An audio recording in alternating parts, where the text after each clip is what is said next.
Dimulai dengan Sagar dan Gangga yang akan balapan sepeda.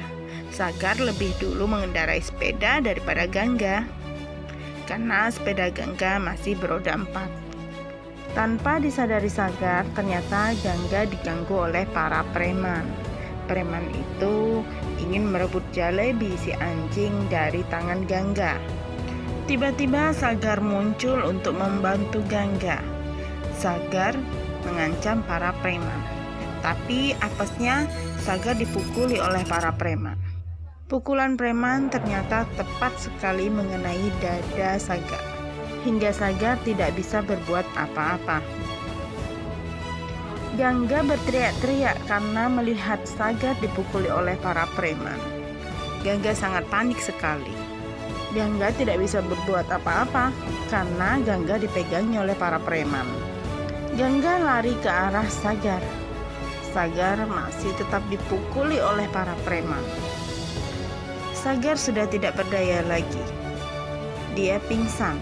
Gangga memanggil-manggil Sagar, tetapi Sagar tidak kunjung sadar juga. Gangga sangat panik sekali. Gangga berlari-lari untuk mencari bantuan. Ternyata di depannya ada Nirajan dan Madvi. Gangga memberitahu mereka bahwa Sagar pingsan karena habis dipukuli oleh para preman. Nirajan dan Madvi segera menemui Sagar. Betapa terkejutnya mereka karena melihat kondisi anaknya. Sagar langsung dibawa ke rumah sakit. Dokter yang merawat Sagar mengatakan bahwa Sagar sedang kritis. Sagar sebenarnya mengalami serangan jantung.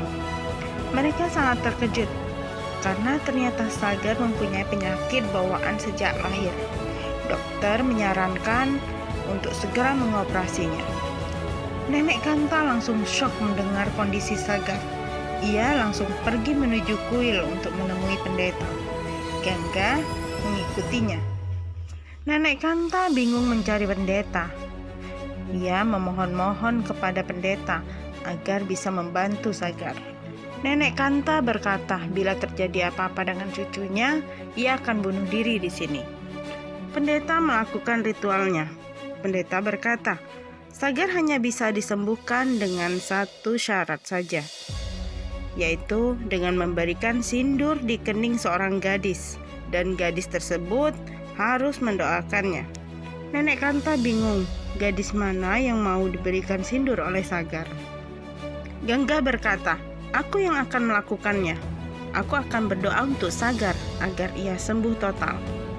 Gangga langsung ke rumah sakit dan masuk ke kamar perawatan Sagar dengan membawa sebuah sindur. Gangga mengatakan semuanya yang dikatakan oleh pendeta. Ia menyuruh Sagar untuk mengoleskan sindur di keningnya. Sagar bingung atas sikap Gangga, dan ia pun menuruti Gangga. Ia mengoleskan sindur merah di kening Gangga.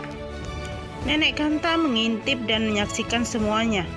Nenek Kanta terkejut, tapi tidak bisa berbuat apa-apa, dan membiarkan Sagar meletakkan sindur di dahi Gangga demi keselamatan Sagar. Operasi Sagar sedang dilakukan. Gangga mengolesi sindur di dahinya dan berdoa kepada Tuhan. Tak lama kemudian dokter keluar dari ruang operasi dan mengatakan bahwa operasinya berhasil, tinggal tunggu pemulihannya saja. Keluarga Satrwedi bahagia mendengar berita itu.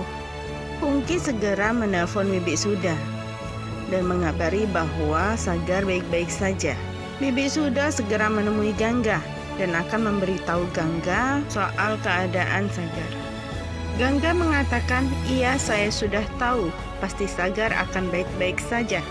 Betapa terkejutnya Bibi Suda melihat keadaan Gangga. Dengan sindur di kepala Gangga, Bibi Suda murka kepada Gangga. Bibi Suda membawa Gangga ke belakang dan menyiraminya agar sindur di kepalanya hilang. Gangga berkata, kenapa kau hapus sindurku, Bibi? Aku takut Sagar ada apa-apa. Gangga memakai sindurnya kembali. Lalu Gangga menemui Nenek Kanta. Nenek, kau telah memintaku untuk menyembunyikannya, tetapi aku mohon kepadamu, jangan pernah memintaku untuk menghapusnya. Ini adalah nama Sagar. Bagaimana aku bisa menghapusnya? Nenek Kanta mengatakan, "Aku tidak tahu apa-apa. Aku hanya seorang janda yang terikat dengan aturan. Aku serahkan semuanya kepada dewa." Gangga pun melihat patung dewa dan mengatakan, "Dewa, serahkan semuanya padaku. Aku tidak akan pernah menghapus sindurku. Aku ingin menyelamatkan hidup Sagar. Aku akan menjaganya seumur